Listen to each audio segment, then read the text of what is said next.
Coming up next on Community Connections, we are joined by Andre Dillard and Jocelyn Potts from the Office of Equity and Innovation.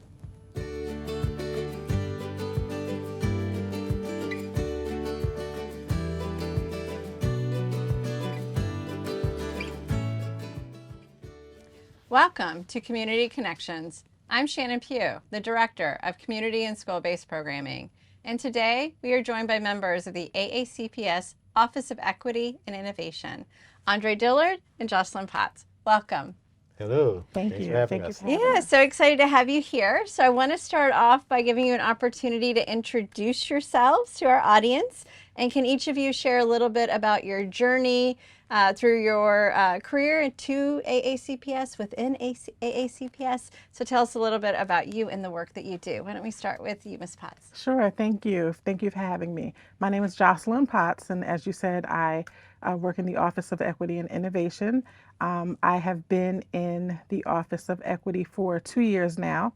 Prior to that, I was a classroom teacher, elementary based. I've taught second through fifth grade. And at the time, each one of them were my favorites. So I love the classroom, love being with students. And I came to AACPS in 2010. Prior to that, my husband and I worked in DC. We worked for a group home, and we fostered young males in the District of Columbia that were either through the neglect system or the juvenile justice system. And we did that for about 6 years, and we fostered 85 children in that Wow. time. So I've always worked with youth and children, and teaching was a natural fit for me. Awesome. That's great. Wow, that's an amazing background. Thank 80-something you. kids. That's Thank you. amazing. And we still keep in touch with most of them Uh-huh. and have a great relationship, a great family relationship with them. So about how old are they now? They're grown with Okay. their own children. Some are 30, Uh-huh. close to 30, between 25 and 30 years old. Mm-hmm. But we still support them and visit them and have family dinners and holiday dinners with them and go to church with them. And so it's really good. Oh, wow, that sounds so It's amazing. amazing. It It is sounds amazing. amazing. And Mr. Dillard, how about you? So, this is my first year with the Office of Innovation as a senior manager of mentorship programs. My journey in AACPS started in 2005 when I joined AACPS, and I was a behavior interventionist Okay. at Tyler Heights Elementary School. Ah, From there, I transitioned into assistant principal there for 2 years, and then I was transferred to Georgetown East Elementary School as the assistant principal there. uh-huh. Then promoted to principal there, and that's where I spent my last 11 years as principal at Georgetown East, which was like by far, the best experience ever. That's one of the best elementary schools in the school system. Absolutely. As a matter of fact, that's really where I think we met, is when, as you as the principal of Georgetown East, and I working with a community school, Schools. and as you built that Yes. at Georgetown East. So I have a special place in my heart for Georgetown East as well. But Ms. Potts, tell me more about this, your official role in the office, which is the school and community liaison position. What exactly is that role? What do you do on a daily basis? Tell us about that. Definitely. So I'm fortunate. I am one of two school and community liaison specialists in the office. Alba Morales is my colleague, and she apologizes for not being able to be here with us today. Um, so Alba and our role is community facing. Uh-huh. And what we do, our primary role really is to serve as a liaison and bridge the gap between AACPS and the broader community as a whole. The focus of our office is, ultimately to mitigate any inequities for all of our students. So that's always our primary focus. In bridging the gap between the school system and the community as a whole, we want to create partnerships. We want to, create those partnerships, but then we also want to maintain partnerships and strengthen already existing partnerships, all for the focus and the goal of creating opportunities and giving access to the students of Anne Arundel County Public Schools. Can you give me some examples of when you talk about helping the community be that liaison? What are some of the examples of things that you do with families? Sure. So we work closely with our schools, Okay. and we serve more as a support role. We act as advisors, consultants to the schools that really may want to strengthen their community engagement efforts. Uh-huh. So any initiatives that the schools may have, some of those initiatives may be, working directly with parents, Mm-hmm. teaching parents advocacy skills. And Alba works closely with our immigrant families and our Spanish-speaking families, and Mm-hmm. really how to navigate the school system that may be unfamiliar to them. So really being a proponent of advocacy, making sure that our not only our students but that our families feel connected to the school system, Mm-hmm. and then figuring out how can we partner with the broader community to really strengthen that bond, realizing that it does take a village to raise up our children, and really all hands on deck. So how can we partner with the school system? What specific needs do families have? So really working closely in tandem with the schools to figure out what initiatives is it that you want to accomplish, and Mm-hmm. how can we bridge the gap between the families? How can we bridge the gap between the communities? You talked about community partners. Can you give me some examples of the community partners that you're able to work with and help Sure, families? sure, Schools? absolutely. Just an example, there's a partnership with It Takes Two Incorporated, Uh-huh. and they focus a lot on financial literacy, reading. Mm-hmm. They have partnered with us to provide school supplies for some of our families in need. They've partnered with us to provide Christmas presents for Mm-hmm. some of our families in need that have gone through some traumatic experiences. So that's just one example of a partnership that I forged and maintain to this day. And as schools express needs that their students and their families have, I can reach out to partnerships like It Takes Two Incorporated, or like the library. Mm-hmm. Really promoting that literacy amongst our young learners, and showing families the benefits of having a library card, and how do you go about that, and the different events that take place at the library. So we have a range of community partnerships. The NAACP we Mm-hmm. partner with in teaching advocacy and voting rights. I'm a member of their education committee, Mm-hmm. and that's a really good position for me to be in, to really again bridge the gap between the school system and civil rights Mm-hmm. organizations that are also in the business of making sure that we are mitigating inequities for our students. And I love that focus on really a culture of reading, of working with the library and some of those other pieces with community partners. So you've been in the office for not very long, but can you tell me a little bit about the great work that you've seen Ms. Potts do? Well, they are very focused and centered on serving the community, right? And being that, like she said, being that bridge between the school and the community. They really, and we have had an opportunity to go around to various cluster meetings and talk to all the principals amongst AACPS principals, and just kind of for them to share out their Mm-hmm. passion and how they want to be a thought partner with the schools and the communities to really build that bridge. So these two individuals are perfect for that position. Awesome. And so it sounds like if there is a family member who has a need, they're going through the school, not necessarily through the office directly. Is that a correct Exactly, piece because right we there? are more of a support role Uh-huh. for the school. We can work with families, but again, it would be going through the school. So if a Mm-hmm. school says that they have a need and they want to host a workshop for their families, Alba and I could go in and assist with that. Uh-huh. If the schools are wanting to plan activities or initiatives and don't really know how, or don't really know how to find what the needs of the community are, we can go in and thought partner with them on the Mm-hmm. best ways to do that. Some examples, I've worked with certain schools, like Annapolis Middle School, Mm-hmm. and they really wanted to focus on, the community engagement, the parent engagement, and how do we do that? And they were having a little bit of a difficulty with that. Looking at their PTA and the demographics of the PTA not representing the demographics of the school. Mm-hmm. So how can I work with them and thought partner with them to mitigate some of those things so that all of the families feel welcome in the school? So that's really our role, and it can be a range. Really, it depends on the needs of the school. Some schools that I've worked with really wanted to focus on community engagement, but from the experience of parent voice, increasing Okay. parent voice and student voice. So I've gone into high schools and I've facilitated focus group sessions with students. Uh-huh. And then we focused on the parents and really getting that voice so that, students and parents feel welcome in the school. What barriers are they experiencing that as a school personnel we may not be aware of, but giving them the space, the time, the opportunity to let them know that their voice is welcomed. And then make changes based on the information that we receive. So really kind of helping the schools facilitate what those changes should look like. And when you talk about those changes, are these big changes? Are they smaller changes? Can you give me some examples of what's been successful? It can really depend. It depends on the school. It depends on the environment. It depends on the data that we receive. School climate data we look a lot at as a starting point, but it can be as small as students wanting to take certain classes. I've had students, that have expressed themselves on leadership teams that they felt that the curriculum didn't reflect their culture, their identity. They didn't connect with it. It wasn't relevant to them. So giving them an opportunity to say, okay, we have this information now.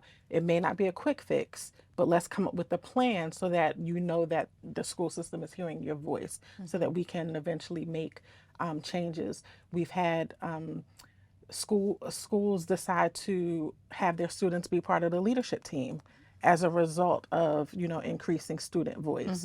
So the range of outcomes can be a variety of different things, but the main goal for us is to make sure that we are ensuring equity across the board for all of our students, and that we're also promoting high standards, high academic standards at the same time.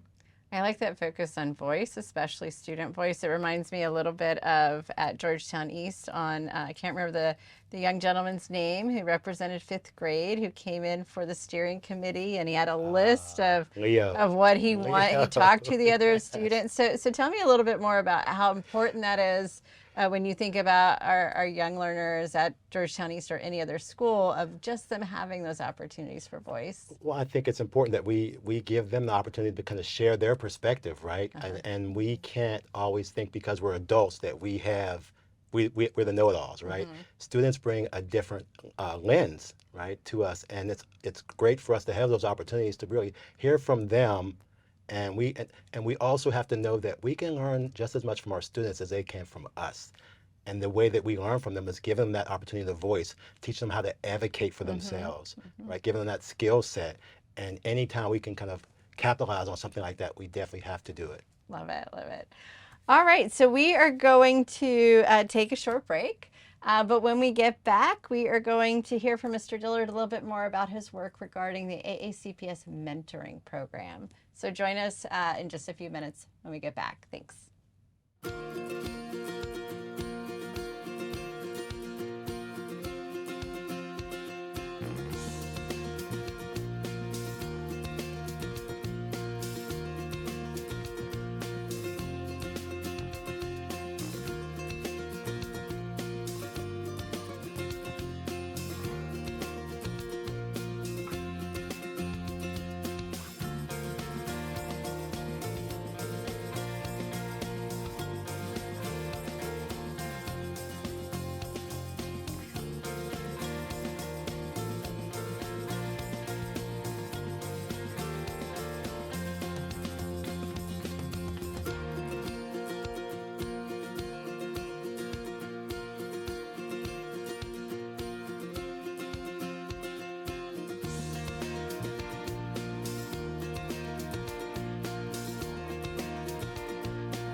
Outdoor education gives the students a greater experience than they could get in the classroom. They're getting hands-on learning, they're making connections, but they're also getting to explore the world they don't normally see in a way that we can't get into the classroom. They actually get hands-on, everyday experience with the surrounding area, with what they're learning, which makes it easier to stick with them. I'm really glad they get to come out here. I think it's just a tremendous effort for them to be a part of the environment. They're getting their hands dirty, they're having fun, they're more engaged, and they're all smiles. They get a chance to not just learn and get an education for their head, but also apply it. They take it home with them, they definitely do. So it does give them a value and a lot of that character building to make a connection to their own lives. It's important for my children to know that they have to respect the outdoors and leave it as it is so that they can continue to have the things that they like. It's pretty important for them to know what they do and how that affects the area around us. We're really contributing to the bay, and I really feel like sooner or later we're going to make a difference in nature.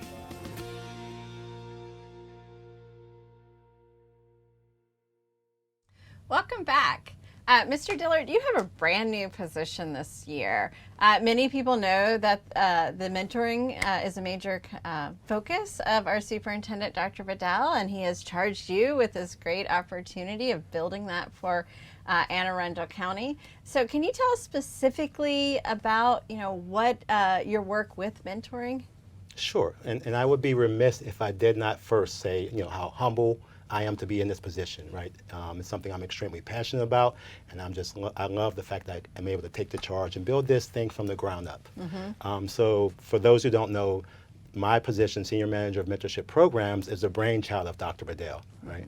Dr. Bedell is a proponent of mentorship. He understands firsthand the importance of mentorship, and this is a position that he had when he was superintendent in Kansas City, Missouri. So now in his second year with us, he has brought the position here.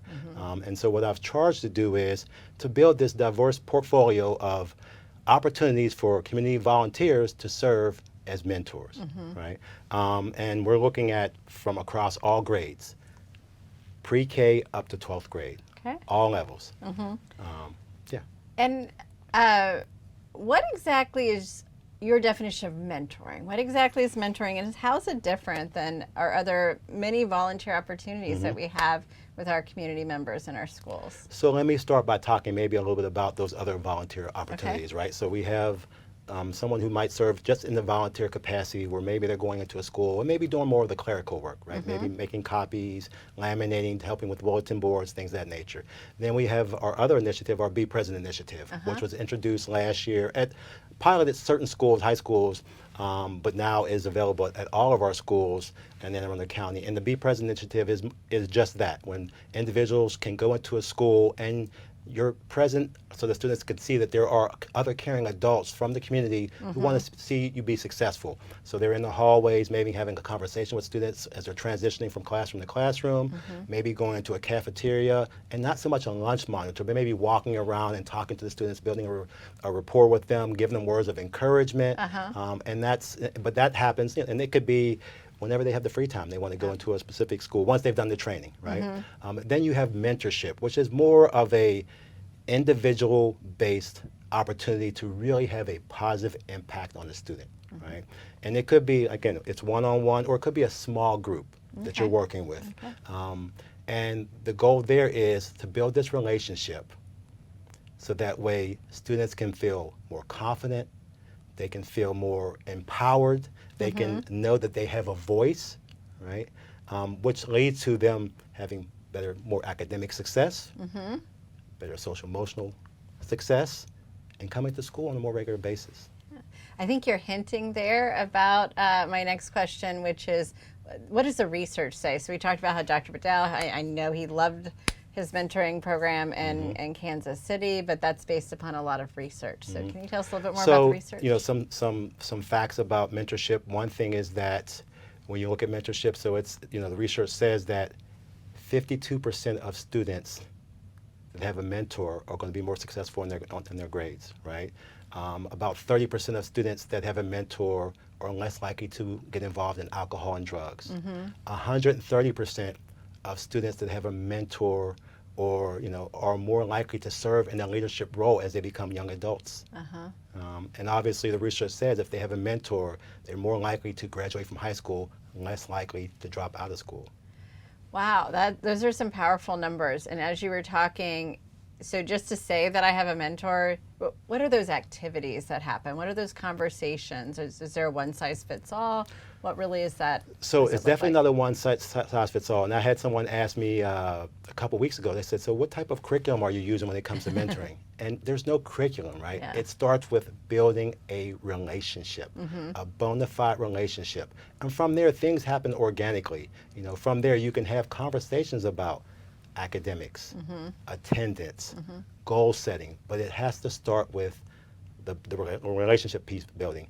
And we often talk about that students will work harder for someone if they have a relationship than they will for themselves. Absolutely. And so that relationship, that's cornerstone to any mentoring partnership success. No, I think that's so incredibly powerful. So you've been charged with this very big job, right? You just said pre-K through 12. So what is the plan of rolling out mentorship here in Anne Arundel County? So Dr. Bedell has charged me, and he's given me a year to kind of build out this portfolio of mentorship opportunities, right? So with the goal of fully implementing it in the 2024-25 school year, right? But we're not waiting. Like we are right now, we are training mentors, vetting people, bringing them in and getting people into our schools, right? The mentoring. And also we have a great opportunity that Dr. Bedell being the visionary educator that he is, we have people who are at central office, who are non-school-based people who are actually going in and they're serving as mentors, right? Dr. Bedell's allowed them to kind of go during their workday to go and serve as a mentor. So our chief of staff, Mr. Michael Dickerson is serving as a mentor, Ms. Monique Jackson, our deputy superintendent, Dr. Shannon Pugh is going to be serving as a mentor. I'm very much excited. Ms. Jocelyn Potts is going to be serving as a mentor. So having this opportunity for non-school-based individuals to kind of get into the schools and serve as a mentor, it's great. So we are doing this like right now. We are embracing our mentorship opportunities, getting people into the schools, and we're not waiting until next year to say, okay, we're going to fully implement this. So I know that in some cases we've always also had community members and organizations who wanted to mentor our students, and they have been in our school. So are we building off of that? What are we doing with those people who are like, well, wait a second, I've already been mentoring at Georgetown East or whatever. And that's one thing that I've done the first few months is really reaching out to these schools. So actually, let me take it back. So I sent a survey out to all the building principals asking them, do you have an outside organization that's currently working with you as far as mentorship? And if so, let me know who they are so I can reach out to them and we can talk about creating this bona fide partnership between the school system, and your organization.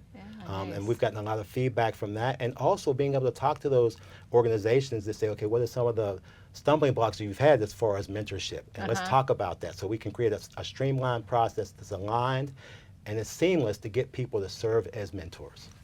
So who makes a good mentor? You mentioned a few, but if someone's watching, I'm like, I don't know if I would make a good mentor. Who makes a good mentor? Anyone with a heart for students, right? Anyone who has a heart and wants to see students be successful, they make a good mentor, right? So that's probably the biggest piece. But then there also are some logistics things, some structural things that we have to do. So you have to be fingerprinted and pass the background check. You also have to be trained. So you would go through our training, our Be Present training that I've talked about, Be Present initiative, as well as our mentorship training. So you go through those two trainings and then you are fully vetted and you're ready to go into serve as a mentor.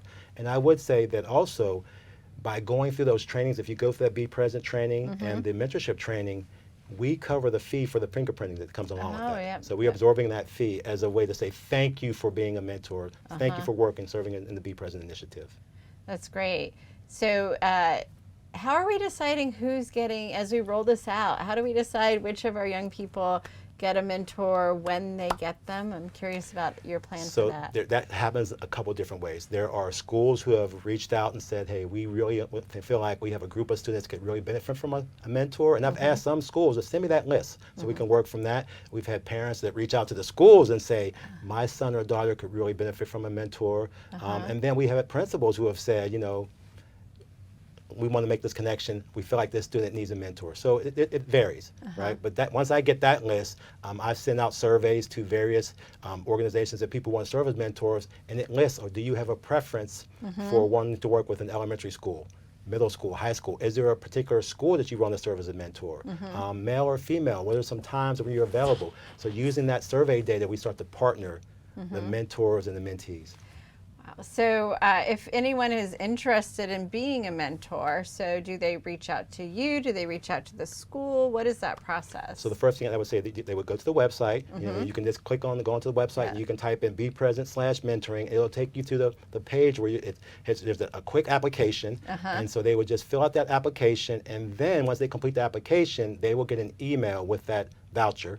Okay. for the fingerprinting. Fingerprinting. And then they can go on, and then the third question, there's a drop down where they can pick one of the training dates that we're Okay. doing for the mentoring and Be Present, which is happening twice a month. Okay. All right. And how do you feel so far about the reaction to It's mentoring? been overwhelming. Uh-huh. You know, we've had a lot of trainings Uh-huh. that have occurred, Yep. and people really are coming out of the woodwork saying we want to serve as mentors. And I think one of the things that we've really heard is that the training is very comprehensive, and it helps them feel comfortable about going in and serving as a one-on-one mentor. I think that's so important because some people, well, I know when I talk about, well, I work in schools, like, oh, I don't know, I could never do that, or what is that like? So are we helping anyone work through that about, I love it, anyone with a heart who wants to work with children, anyone who might be hesitant about that right now, just like, I don't know what happens at a school. What would you say to So them? in the training, that we cover all that in the training. Uh-huh. We talk about the various things that happen, you know, in the schools that they might see. You know, and we talk about, and there's a piece where Shelley Powell from the school Office of School Security comes in and talks about the various drills and things they need to practice. yeah. So when I say it's very comprehensive, it covers everything from the logistics of a school day to points about how you can be an effective mentor, to the time commitment. So it covers all of those bases. And back to some of the work that you do, Ms. Potts, of thinking about that, of thinking about trying to make those connections. How do you think this fits in, though, with some of the programs or work that you do as far as being a liaison? I think it fits in perfectly, and you know, our working relationship with Andre has really been solidified, and he's a great supervisor because the roles are so seamless as far as us being able to support him. But as we're out in the community and we're building these community partnerships, you know, definitely putting a plug in for Andre's mentoring program and letting the community know that it exists. One example is Andre and I forged a relationship with Scholastic. So we're in the process now of really building that relationship for mentoring through literacy, which, you know, is a win-win for everyone involved. So we're diligently working on that right now. So that's one way that, you know, our role can support the mentoring program that we're really excited about. Awesome. And he mentioned that you're going to be one of I am, and I'm mentor- so excited. Yeah, I'm so excited. yeah. So that obviously that fits in with some of the background work that you said of working with our young people in DC and other places. And anything about those initial stages yet? About the process of you becoming a mentor in our schools? So I'm so open. I think because I'm so indecisive and I want to be everywhere every day, that I haven't been placed yet. Okay, But all right. I'm next in line. You're next So in I'm line. next You in heard line. that. You Yes. have to. We have a place for it. We have a place for it. I like Yeah. it. And I know you have a place for me as well. Yes, And yes. hopefully we have a place for other people who might be watching. So if mentorship is something that you are interested in doing in Anne Arundel County Public Schools, please do as Mr. Dillard said and go to the website, which should be coming up on the screen before this program's over, so you can sign up for those opportunities. So our time together has come to an end, so I want to thank you. I want to thank Mr. Dillard and Ms. Potts for joining us today for this edition of Community Connections. And I want to thank you for watching today as well. We'll see you next time on Community Connections.